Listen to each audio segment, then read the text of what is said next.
It's hard for me as somebody who sees how these two teams have kind of fit together and has seen how they've gone throughout these playoffs and the regular season for that matter, where OKC, like you look at all the numbers, are a historically great team.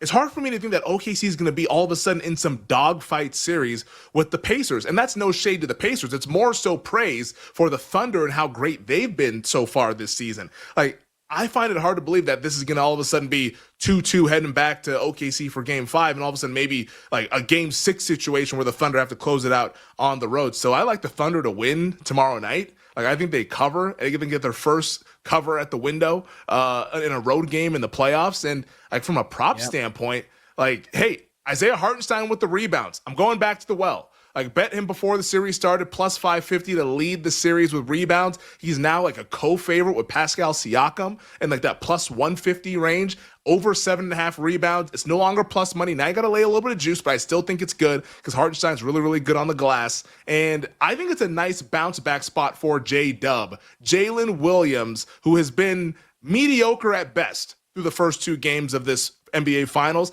I think he has a bounce back spot over 1.5 3-pointers. And I think I like to go over 19.5 on the points as well for Jalen Williams. I think he really kind of puts his imprint on these NBA Finals.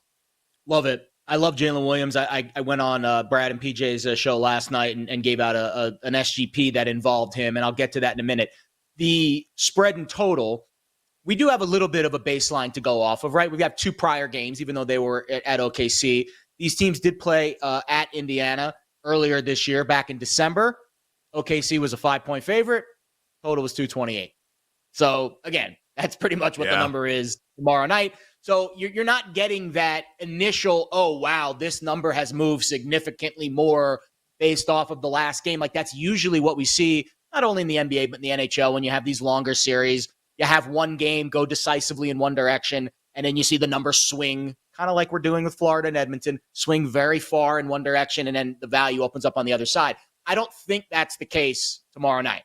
It feels like we've kind of found our level, right? We had an under in game 1, 230. We had an over in game 2 at 227, although that one, by the skin of our teeth, got home on the over. So now we're kind of sitting in that 228 range. I'll be honest, I was on the over. I did not think we had much of a shot to hit that. Same here. I was sweating that thing out to the end, man. Shout out to James Johnson with that last layup. James Johnson. I did not have James Johnson winning a bet for me in the 2025 NBA playoffs on my bingo card. But again, here we are. In terms of how I feel about the game, do you agree that if Indiana wins, it's going to be tight? And if OKC wins, it's probably going to be an OKC cover. Like, I don't see OKC winning a 1-2 possession game. OKC tends to get their distance when they win. And when Indiana wins, it's a freaking nail biter, man, down to the last second. So it feels like if you like Indiana to cover tomorrow, just bet the money line. If you like OKC to win tomorrow, you should feel comfortable laying it. The Jalen Williams prop that I love is the assists. And I think as high and low as we've seen his point outputs, kind of, he's had bad shooting games, good shooting games, his assists in the playoffs have been wildly consistent. So I did the math this morning. 15 out of 18 games in the playoffs, he has had 5 or more assists. And he hasn't had one of those 10, 11 assist games. It's been 5, 6, 4, 5, 6, 5, 6. He's only, again, the 3 games that he's gone under 5 assists in the playoffs. One of them was that hellacious blowout against Minnesota in game 3. So you throw that one out. He didn't even play in the fourth quarter. The other 2 were both in the Denver series, which I think has been the best defense, or at least the best team top to bottom that OKC has faced in this postseason. And he had 4 in both of those games. So he was 1 off of that threshold, that plateau of 5.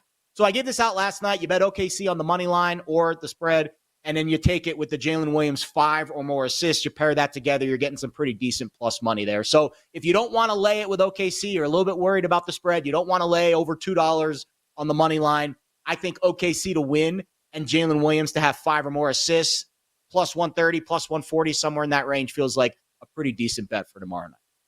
Yeah, and I agree with your premise that, like, if OKC is going to win, they're likely going to cover the number. Now, like, the one pushback will be that there was a game in Minnesota where, like, I think they won by 3 and they were laying 3.5 in the game. So, like, that's the one time it's, like, fell within the number where it's, like, OKC still wins, but they don't cover.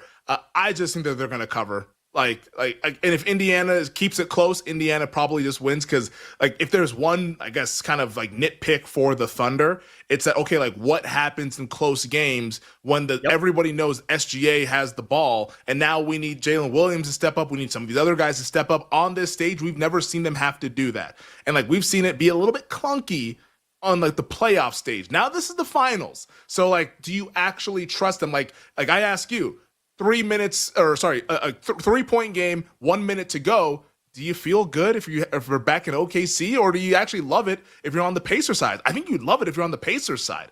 If you're only down by 3, or if you're up 3, like they just have so much more experience and they have so much more, I guess, data points of having proven that they can kind of win those close, grinded out games. Confidence too, right? Like when you get late in those games, like when you have a 48-minute game, if OKC just plays to their average and Indiana plays to their average over a course of a 48-minute NBA game, OKC is going to win. That's why they're a 5+ point favorite on the road. But when you, again, shorten that time horizon to 1 or 2 possessions late, yeah, you trust Indiana a little more because they've kind of been like the TOD, the team of destiny in this postseason, hitting crazy shots, going off the backboard, flying in with Halliburton making all the plays. I still think OKC is capable of making big plays down the stretch. But if you ask me which team would I prefer in a 1-possession game final 30 seconds, I'd rather have Halliburton because I think he has that unconscious assassin-like ability where SGA relies a little bit more on getting to the line. He relies a little bit more on his teammates. He is, to me, not as gifted of a shooter as Halliburton, who's a better 3-point shooter. Like, I just think if it's a close game, I'd favor the Pacers. And that's not to say, again, OKC isn't the best team on the floor, but they're more of the juggernaut that prefers to kind of play at an arm's length. And I think Indiana is a little bit more comfortable being uncomfortable in those late game scenarios. Yeah. Indiana, they're kind of a little bit like Denver. If you want to look back to that OKC Denver series, like Denver, when they won, more often than not, it was a close game. And when OKC won, more often than not, it was a blowout. Like that's kind of what Indiana's like because they have a playmaker, an elite playmaker in Tyrese Halliburton. When the game gets late, you can trust will find a good shot, similar to Denver, not to the same extent because Jokic is like the best playmaker probably in the league currently. But like Jokic, you knew you were going to get a good possession late in the game. And like that's how Denver has thrived in these Jamal prime Murray. Jokic years. Yeah, and Jamal Murray as well. Like, yes, a lot they have a lot of experience. Clutch players on Denver's team. I would spot Siakam in that category too. Yeah, I mean, like, it's why Denver's been lethal, to be honest. Like now, like they have to figure out all the other stuff, but like that's why that combination's been lethal. But yeah, Indiana with Halliburton and Siakam's won a title. Like, the only person that's won a title on the Thunder is Alex Caruso, who was a role player for that Lakers team in the bubble. Like, not to say that's not a legitimate title, but like the roles were different. Like, Siakam was like, they needed him to produce in Toronto. The Lakers didn't necessarily need Caruso to produce offensively to go ahead and win that title in the bubble. So, yeah, I think it's a really, really interesting setup.